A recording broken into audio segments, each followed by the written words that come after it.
ഐക്യപ്പെടാൻ പറ്റാത്ത ചില കാര്യങ്ങളിലൊക്കെ. ഇപ്പൊ ഉംറക്ക് പോകണം എന്തിനാ, അജ്ജിന് പോകണം എന്തിനാ, ടൂർ പോണ പോലെ പോയിട്ട് കാര്യമില്ലല്ലോ.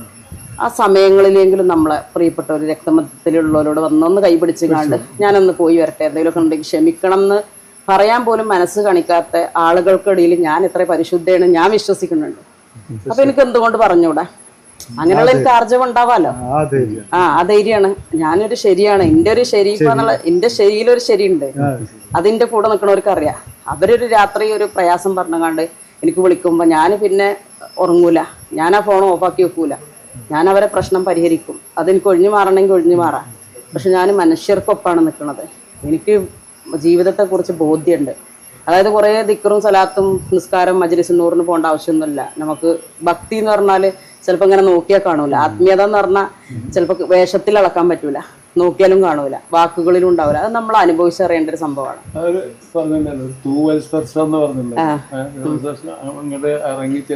അതെ അതെ.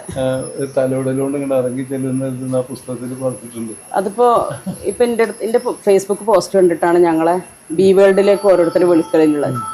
ഒരു മനുഷ്യൻ പ്രയാസത്തിലാണ്, ഒരു ആത്മഹത്യന്റെ വക്കിൽ നിൽക്കുകയാണെന്ന് പറയുമ്പോൾ ഞാനൊരു ചികിത്സാരി, ഞാൻ നിങ്ങൾക്ക് തകിട് തരാം, ഏലസ് തരാം, ഉറക്ക് തരാന്നല്ല ഞാൻ പറയാം.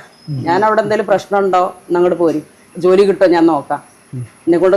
അതാണ് ഞാൻ പറയാറുള്ളത്. അപ്പോൾ അവിടെ എന്തായി, അവർക്ക് പുതിയൊരു ജീവിതം വരികയാണ്, ഒരു ആത്മവിശ്വാസം വരികയാണല്ലോ. അതാണ് എൻ്റെ രീതികൾ. അത് അവർക്ക് പിന്നീട് നമ്മളോട് എന്താണോ അവർ നന്ദി കാണിച്ചോ നന്ദികേട് കാണിച്ചോ ഒന്നും നമ്മളെ വിഷയമല്ല. ആ സമയത്ത് അവർക്കൊരു ഉപകാരം ചെയ്യാൻ പറ്റിയല്ലോ, അതിൻ്റെ ഒരു നിർവൃതി ഉണ്ടല്ലോ. അതൊക്കെ തന്നെ നമുക്ക് ആർജവം ഉണ്ടാവാൻ പറ്റും. നിലപാടുകളും ആർജവവും ഒക്കെ ഉണ്ടെങ്കിൽ അത് നമ്മളൊരു രക്തത്തിലുണ്ടാവുമല്ലോ, ആദ്യം മുതൽ ഉണ്ടാക്കിയെടുത്തുണ്ടാവില്ല. അതൊക്കെ കൃത്രിമത്വം ഉണ്ടാവും അതിൽ. എന്തായാലും സന്തോഷം, നിങ്ങൾ എന്നും കൂടെ വന്നിട്ടുണ്ട്, സപ്പോർട്ട് ചെയ്തിട്ടുണ്ട്. ഏകദേശം പുസ്തകത്തെ കുറിച്ചും അതുപോലെ എല്ലാരും വരുന്നുണ്ട്. ഉറുദുവിലും കന്നഡയിലും ഇംഗ്ലീഷിലും ഒക്കെ ട്രാൻസ്ലേറ്റ് ചെയ്യുന്നുണ്ട്. അപ്പൊ അതിന്റെ വർക്കൊക്കെ നടന്നുകൊണ്ടിരിക്കുക. ഇംഗ്ലീഷിലിപ്പോ കിട്ടി. അപ്പൊ അവിടെ ഉള്ളവർക്കും കുറച്ച് കാര്യങ്ങൾ പറഞ്ഞു കൊടുക്കാണ്ട് പാവങ്ങൾക്ക് കുറെ ഒന്നിനെ കുറിച്ചും അറിയില്ല. പിന്നെ അറിയണ ഇവിടെ ഉള്ളവരിങ്ങനെ ചെയ്യുമ്പോ അറിയാത്തവരെ പറഞ്ഞിട്ട് കാര്യമില്ല. അപ്പൊ ഏതായാലും ഈ പുസ്തകത്തെ കുറിച്ച് കൂടുതൽ അറിഞ്ഞു, ഈ എഴുത്തുകാരിയെ കുറിച്ചും കൂടുതൽ അറിഞ്ഞു, നിലപാടുകളെ കുറിച്ചും വളരെ കൃത്യമായിട്ടുള്ള ബോധ്യമുണ്ടായി.